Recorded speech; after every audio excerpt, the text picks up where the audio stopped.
مسلمانوں کا یہ عقیدہ ہے کہ معصوم عن الخطا انبیاء کرام علیہم السلام کی ذوات مقدسہ ہے، یا یہ شرف اللہ تعالیٰ نے فرشتوں کو عطا فرمایا۔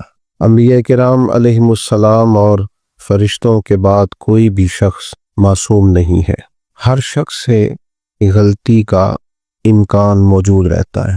صحابہ کرام، اہل بیت اطہار اور اللہ کے نیک بندے گناہوں سے محفوظ ہوتے ہیں۔ اللہ تعالیٰ توفیقات دیتا ہے، ان غلطیوں سے وہ بچے رہتے ہیں، لیکن معصوم نہیں ہوتے۔ یہی اہل حق کا عقیدہ ہے۔ اللہ تبارک و تعالیٰ نے اپنے ایک حکم کے ساتھ کائنات کے آغاز کی کہانی جب شروع ہوئی تھی تو اسی میں دو کردار ہمارے سامنے آ گئے تھے، ایک شیطان اور دوسرے جناب سیدنا آدم علیہ السلام۔ خطا شیطان نے بھی بہت بڑی کی، اس سے کہا گیا کہ جناب آدم کو سجدہ کریں، ابا واستکبر وکان من الکافرین، اس نے سجدے سے انکار بھی کیا اور تکبر بھی کیا۔ یہ لفظ کہے کہ انا خیر منہ، میں جناب آدم سے بہتر ہوں، ابا واستکبر، انکار بھی کیا، تکبر بھی کیا، وکان من الکافرین، کافروں میں سے ہو گیا۔ خطا ہو گئی، بھول گیا۔ اب جب اس سے کہا گیا کہ چلو اس کو تسلیم ہی کرو، کیوں نہیں کر رہے تم سجدہ جناب آدم کو؟ تو اس نے کہا اس لیے نہیں کر رہا کہ میں بہتر ہوں، میں کیوں کروں؟ اب ایک اجتہادی خلاف اولا، ایک اجتہادی خطا جناب آدم علیہ السلام سے بھی ہوئی۔ ان سے کہا گیا تھا کہ وَلَا تَقْرَبَ هَٰذِهِ الشَّجَرَةَ، اس درخت کے پاس نہ جانا۔ سورہ اعراف اگر آپ اس کا مطالعہ فرمائیں تو اس میں اس ساری بات کو اللہ تعالیٰ نے خود بیان فرمایا ہے کہ ہم نے آدم علیہ السلام اور ان کی زوجہ کو جنت میں رہنے کا حکم دیا، درخت کا پھل کھانے سے منع کیا۔ رب خود فرماتا ہے شیطان نے انہیں وسوسہ دیا، قسمیں اٹھا اٹھا کے یقین دلاتا رہا، اسباب بنے باقاعدہ، انہیں بار بار کہا کہ کچھ بھی نہیں ہوگا۔ اب اللہ کے نبی معصوم ہوتے ہیں، وہ ایک اجتہادی خطا جو اس وقت ہوئی، اور پھر اللہ کے انبیاء کرام علیہم السلام اس کو سمجھتے بھی تھے کہ یہ اس کی تقدیر کے تقاضے ہیں، کیونکہ جناب آدم کو جنت میں بھیجا گیا ہے لیکن بنایا تو زمین کے لیے گیا ہے۔ جب یہ بات شروع ہوئی تھی تب بھی کہا تھا وَإِذْ قَالَ رَبُّكَ لِلْمَلَائِكَةِ إِنِّي جَاعِلٌ فِي الْأَرْضِ خلیفہ، اللہ نے فرشتوں سے کہا میں زمین کے لیے خلیفہ بنانے لگا ہوں، نائب بنانے لگا، بنایا ہی زمین کے لیے۔ یہ تقدیر تھی، حکمت الہی تھی، یہ سارا کچھ ہوا۔ اب جناب آدم علیہ السلام کو جو منع کیا گیا تھا تو آپ اپنے اجتہاد کے باعث آپ نے اس درخت کی طرف رغبت فرمائی، لیکن جب حضرت آدم علیہ السلام کو زمین پر بھیج دیا گیا، وہ اڑ گیا تھا، اس نے اپنی غلطی کو ماننے سے انکار کر دیا اور یہ کہا میں بہتر ہوں۔ لیکن رب فرماتا ہے ان دونوں کو جب زمین پہ بھیجا تو قالا، دونوں نے کہا ربنا ظلمنا انفسنا، اے اللہ ہم نے اپنی جان پر زیادتی کی، اللہ کریم ہم بھول گئے، مالک تیرے بندے ہیں، تیرے حضور عاجزی پیش کرتے ہیں، ہم نے اپنی جان پر زیادتی کی ہے۔ وَإِن لَّمْ تَغْفِرْ لَنَا، اگر تو ہمیں نہ بخشے گا، وَتَرْحَمْنَا، اور اگر تو رحم نہیں کرے گا، لَنَكُونَنَّ مِنَ الْخَاسِرِينَ، تو ہم تو ضرور نقصان والوں میں ہو جائیں گے، ہمارا تو بڑا نقصان ہے۔ یہاں دیکھیے اعتراف کا کیا رنگ ہے، اور وہاں دیکھیے اپنی غلطی پر دلیل دے کر اکڑنے کا کیا مزاج ہے۔ نتیجہ کیا نکلا؟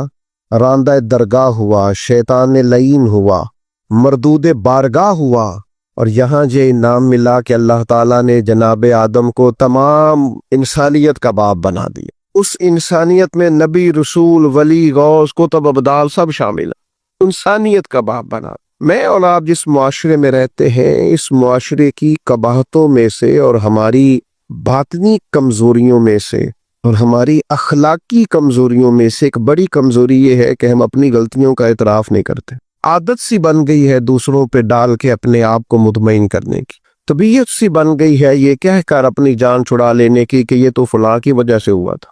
کسی کا بچہ بگڑ رہا ہے، خطائیں کر رہا ہے، اپنے صحیح رستے سے ہٹ رہا ہے، تو اس کے والدین کہتے ہیں اس کے دوست خراب کر رہے ہیں، اسے گن پوائنٹ پہ لے جاتے ہیں، کیا اس کو جبرن اٹھا کے لے جاتے ہیں کہ اس کو کیا یہ اتنا ہی ناسمجھ ہے کہ کوئی اسے بگاڑ رہا ہے اور یہ بگڑتا ہی چلا جا رہا ہے؟ صحبت بد اثر کرتی ہے، اس کا انکار نہیں۔ لیکن سوال یہ ہے کہ یہ تو جان چھڑانے والی بات ہے. تو ہم نے اپنی جان چھڑائی.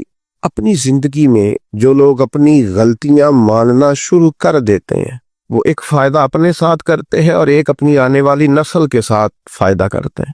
ان کو پتہ چلتا ہے کہ ہمارے بزرگ ہمیں یہ کہہ رہے ہیں، ہمارے والدین کہ بیٹا یہاں میں بھول گیا تھا اور میری اس غلطی کی بنیاد پر مجھے یہ نتائج بھگتنا پڑے اور بہت ساری چیزوں پر میں بہت سارے لوگوں سے پیچھے رہ. یہ خطا نہ کرنا زندگی میں. لیکن وہ ہمیں اپنی تعریفیں سنانے سے فرصت ملے تو اپنی غلطیوں کی طرف جائیں. ہمیں آئینہ ہر روز ہمارا ہی حسن ہمیں ہی دکھاتا رہتا ہے. اگر ہمیں کہیں کوئی کمزوری نظر آئے تو تب ہے نا. صوفیاء کرام کے سرخیل ہے حضرت مجدد الفسانی رحمت اللہ علیہ. تو شیخ سے کسی نے کہا خوش بخت انسان کون ہوتا ہے؟ تو مجدد صاحب فرمانے لگے جسے اپنی غلطیاں نظر آنی شروع ہو جائیں. خوش بخت ہے وہ آدمی جس کو اپنے گریبان میں منہ ڈالنے کا شوق پیدا ہو، خیال آئے تو اس کی تربیت شروع ہو جاتی. لیکن جو ہر بات، میں ایک چھوٹی سی بات آپ کی خدمت میں عرض کروں، میں آپ اس سے اختلاف کر سکتے ہیں. میرا تجربہ یہ ہے، میں نے تعلیمی زندگی گزاری ہے، میرا تجربہ یہ ہے کہ جو نہیں نہ پڑھا اپنی وجہ سے نہیں پڑھا. کہے بعد میں وہ کہ جو خاندانی مسائل بڑے تھے، مجبوریاں بڑی تھی گھر کے، کہے جو جس نے کہنا کہے، پر میں یہ بات ماننے کو تیار نہیں ہوں. اس لیے کہ میں نے اپنی زندگی میں دیکھا جنہوں نے پڑھنا تھا نا وہ پارٹ ٹائم جاب بھی کرتے تھے اور پڑھائی بھی کرتے تھے. وہ میں خود ہم دوست جایا کرتے تھے. اب تو میں نے کبھی یہ سنا بھی نہیں، لیکن یہ جو لوگ بڑی عمر کے ہیں انہیں پتا ہوگا آدھی قیمت پر کتابیں مل جاتی تھی اور پھر اس کو جا کے دوبارہ بیچ کے آتے تھے، وہ پھر 25% قیمت ملتی تھی اس کی اگلے سال.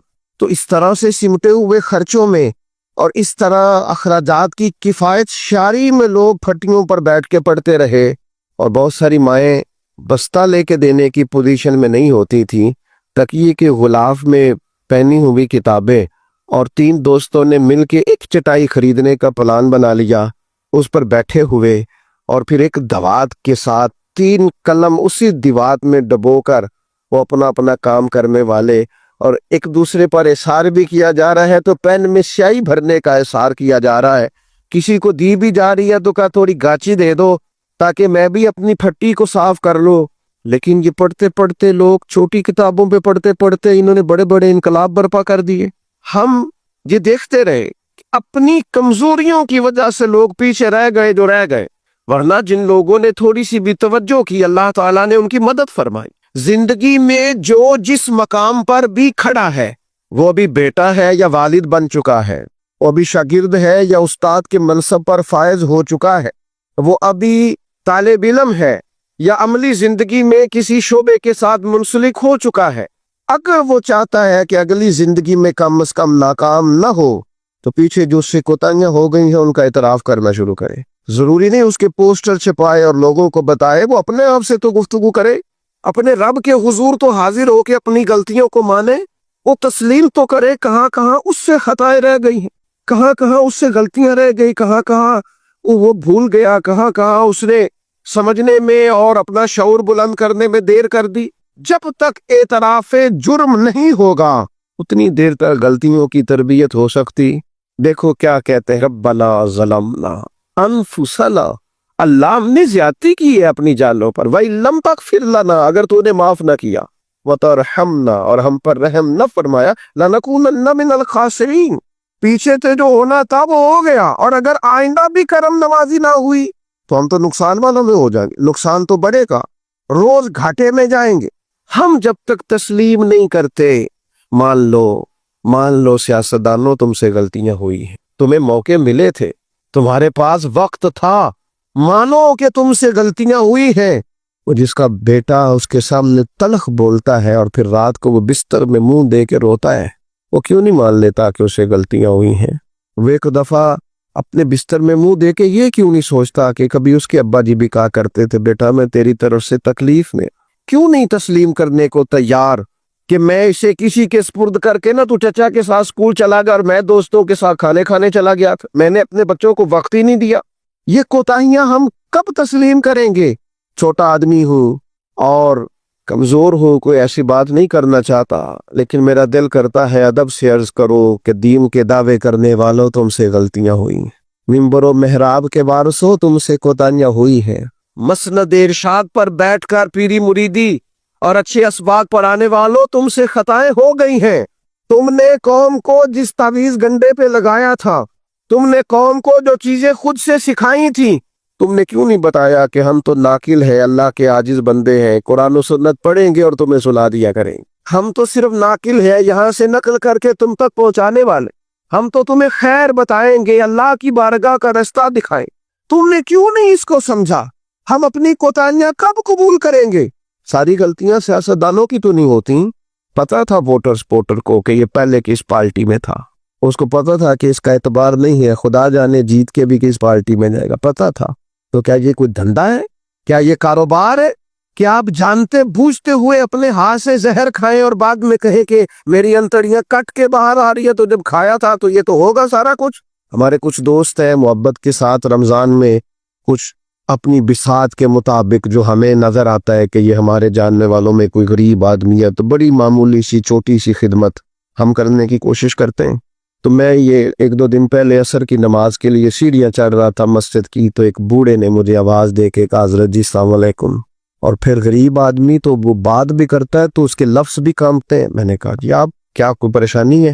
کہنے لگے وہ جڑا رمضان چ راشن لبدا ہے پہلے نہیں لب سکتا۔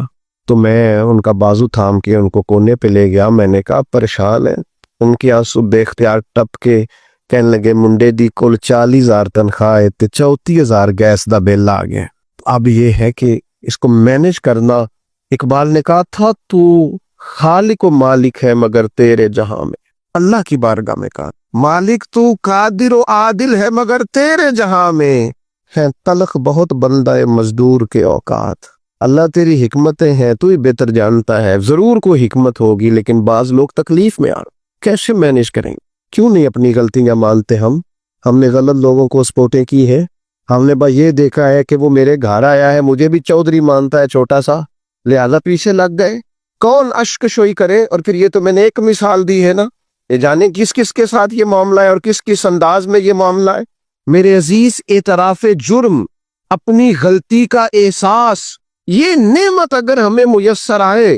کسی بھی سیاسی جماعت کا کوئی آدمی بھی ٹی وی پر آتا ہے اور وہ جب انٹرویوز دینے شروع کرتے ہیں تو کیا ہر پارٹی کا سربراہ معاذ اللہ معصوم ہے؟ ان سے غلطیاں نہیں ہوتی؟ کیوں نہیں آپ اعتراف کرتے کہ یہاں ہمارا لیڈر بھی بولتا ہے، خطا کرتا ہے؟ کیوں آپ اخلاقی جرت کا مظاہرہ نہیں کرتے؟ آپ اس طرح دفاع کرتے ہیں کہ جیسے اس میں کوئی کمی ہے ہی نہیں۔ ہمارے اسا فرمایا کرتے تھے خدا بننے کا شوق نہ پیدا کرو، انسان رہو۔ رب نے تمہیں انسان بنایا، وہ تمہیں انسان دیکھنا ہی پسند فرماتا ہے۔ یہ کیا تم نے دعوے شروع کر دیے غلطی کوئی نہیں ہوتی؟ یہ کیسے ہو سکتا ہے وہ غلط فیصلہ کرے؟ آپ مانیں بندے کی توبہ اللہ کب قبول کرتا ہے؟ مشکات میں حدیث ہے سیدہ عائشہ صدیقہ سے، حضور فرماتے ہیں ان العبد اذا اعترف، یہ لفظ ہے سرکار کے، اس پر غور کی، فرمایا بے شک جب بندہ اعتراف جرم کرتا ہے رب کی بارگاہ میں بیٹھ کے، وہ مان جاتا ہے یا اللہ یہ مجھ سے بھول ہو گئی، میں نفس کے ہاتھوں مجبور ہو گیا، یہ مجھ سے غلطی ہو گئی۔ شیطان نے ان العبد اذا اعترف، بے شک جب وہ رب کی بارگاہ میں اعتراف جرم کرے، ثم تاب، پھر توبہ کرے، تو تاب اللہ علیہ، اللہ فوراً اس کی توبہ کو قبول فرما لیتا ہے۔ لیکن وہ اعتراف جرم ہی نہ کرے، وہ اپنی خطائیں ہی تلاش نہ کرے، وہ کسی جگہ ماننے کو تیار نہ ہو۔ اعتراف کرنا یہ اعلیٰ درجے کے لوگوں کا کام ہوتا، مان جانا یہ بلندی اخلاق والے لوگوں۔ ہم سے کوتاہیاں ہو گئیں۔ میں آپ کی خدمت میں ادب سے عرض کروں گا، زندگی میں بہت ساری چیزوں سے پرہیز بڑا ہی ضروری ہے، اس لیے اپنی ذات کے طواف سے پرہیز بھی بڑا ہی ضروری ہے۔ اپنی ذات میں الجھ کے زندگی نہیں گزارنی، میں سمجھدار ہوں، میں بڑا سمارٹ ہوں، اور دیکھو میری تدبیر سے میرا نظام بڑا اچھا چل رہا ہے، میری حکمتیں بڑی کامیاب جا رہی ہیں، دیکھو میں نے جو سوچا تھا اس کے مطابق منصوبہ بندی ٹھیک ہے، میں کئی لوگوں پر سبقت لے جا چکا ہوں، میں آگے بڑھ چکا ہوں۔ یہ ذات کا طواف ہے۔ اپنی ذات کے طواف سے نیچے اتر کر سوچ لیں اور دو چیزیں اپنے ذہن میں بٹھا لیں، طے کر لیں، زندگی روحانیت کی طرف بڑھنے لگی۔ ایک یہ چیز اپنی ذہن میں بٹھا لیں کہ میرے اندر زندگی میں جو کمیاں کمزوریاں رہ گئیں وہ میری وجہ سے ہیں، اور اگر کوئی خیر ملی ہے تو محض اللہ کے فضل کی وجہ سے، میری طاقت کے سبب کچھ نہیں ہے، محض فضل الہی۔ یہ دو چیزیں جب بندے میں پیدا ہوتی ہیں تو اس کی روحانیت مضبوط ہوتی ہے۔ ورنہ تو اپنی ذات کے چنگل سے لوگ آزاد ہی نہیں ہوتے۔ اعتراف حضرت ماعز بن مالک رضی اللہ تعالیٰ عنہ نے آ کے عرض کی حضور بہت بڑا جرم ہو گیا ہے۔ نبی کریم نے توجہ ہی نہیں کی، پھر عرض کی حضور بھول گیا تھا۔ سرکار نے رخ پھیر لیا، پھر عرض کی حضور بھول گیا تھا۔ کریم فرمانے لگے کیسی ذہنی الجھاؤ کی بات کرتا ہے؟ پھر فرمایا دیکھو محسوس کرو، ہوش میں تو ہے۔ عرض کی حضور مہربانی کرتے کہ جو احساس ندامت ہے سونے نہیں دیتا، کرم نوازی کریں۔ یعنی ایک شخصیت حاضر بارگاہ ہوئی ہے، عرض کی حضور جرم ہو گیا بہت بڑا، سرکار نے توجہ ہٹائی، پھر عرض کی حضور بھول گیا تھا، خطا ہو گئی، پھر توجہ ہٹائی۔ عرض کی حضور اگر میرے لیے طہارت کا سامان نہ کیا گیا تو میں بہت بڑے نقصان میں چلا جاؤں گا، کرم نوازی کر دی جائے۔ فرمایا دیکھو لوگوں ہوش میں تو ہے؟ یا رسول اللہ بالکل ہوش میں۔ نبی کریم علیہ الصلوۃ والسلام نے فرمایا لے جاؤ سنسار کرو۔ پتھر مارے گئے، سنسار کیا گیا، اعتراف کیا، مانا، سزا قبول کی، اپنے لیے فیصلہ کیا کہ مجھے سزا لینی چاہیے۔ ان کا وصال ہوا، یہاں تک تو معاملہ ان کا تھا، لیکن اس اعتراف پر انعام یہ ملا کہ محبوب نے فرمایا غسل کفن کرو، میں خود جنازہ پڑھاؤں گا۔ نبی رحمت علیہ السلام نے امامت فرمائی، میرے مرنے پہ ہر سو شور مچ جائے گا دیکھو گے، اور کہنے الوداع سرکار خود تشریف لائیں گے۔ اور کسی درویش نے کہا تھا مرن تو بعد دو مکھڑا میرا ہو جاوے جے تازہ، پھر سمجھ لینا محبوب میرے نیان پڑے ہے جنازہ۔ سرکار نے امامت فرمائی، تدفین ہوئی۔ کسی شخص نے بعد میں کہا اس نے فلان جرم کیا ہے، تو حضور فرمانے لگے چپ کر، تجھے پتا ہے وہ کہاں ہے اس وقت؟ یا رسول اللہ کہاں ہے؟ فرمایا جنت کی نہروں میں غوطے لگا رہے ہیں۔ اور حضور فرمانے لگے اس بندے نے ایسی اعلیٰ توبہ کی ہے کہ اگر میں اپنی ساری امت میں اس کی توبہ ساری امت میں، فرمایا اس کی توبہ اگر قیامت تک آنے والے سارے امتیوں میں بانٹ دو تو اللہ سب کی بخشش فرما دے گا، سب بخشے جائے گی اس ایک کی توبہ کی برکت۔ کیوں؟ ہاتھ باندھ کے عرض کی حضور مہربانی کریں، میرے سے یہ غلطی ہو گئی ہے، شفقت کریں، مہربانی فرمائیں۔ دوستو اپنی زندگی میں اعتراف والا مزاج تو پیدا کرو یار۔ ہم تو کسی کوتاہی کو تسلیم کرنے کو باغبان سارا اجڑ گیا، لیکن کوئی مالی ذمہ داری قبول کرنے کو تیار ہی نہیں، گھر سارا لٹ گیا، اور گھر میں بسنے والے ذمہ داری لینے کوئی تیار نہیں، خاندان سارا ٹکڑے ٹکڑے ہو گیا، اور جو گھر کا سربراہ تھا وہ احساس ماننے کو تیار ہی نہیں۔ بڑے بڑے لوگوں کے مستقبل داؤں پہ لگ گئے۔ کسی نے کہا تھا نہ ادھر ادھر کی تو بات کر، مجھے بتا کہ قافلہ کیوں لٹا۔ رہزلوں سے غرض نہیں، تیری راہبری کا سوال ہے۔ تو کہتے وہ چور آ گئے تھے تو کس بات کا پہرے دار تھا؟ تجھے بھی تو ذمہ داری دی تھی نا، چوروں کو تو آنا ہی تھا۔ یہ جو جان چھڑاتے ہیں نا چور آ گئے تھے، ان سے پھر پوچھنا پڑے گا نا کہ چور اپنی ڈیوٹی صحیح کرتے رہے اور پہرے دار سوئے رہے؟ پھر تو تم سے زیادہ چور ذمہ دار نکلے کہ انہوں نے ڈیوٹی ٹھیک کی، اور تم کہے کہ پہرے دار تھے، تم سوئے رہے۔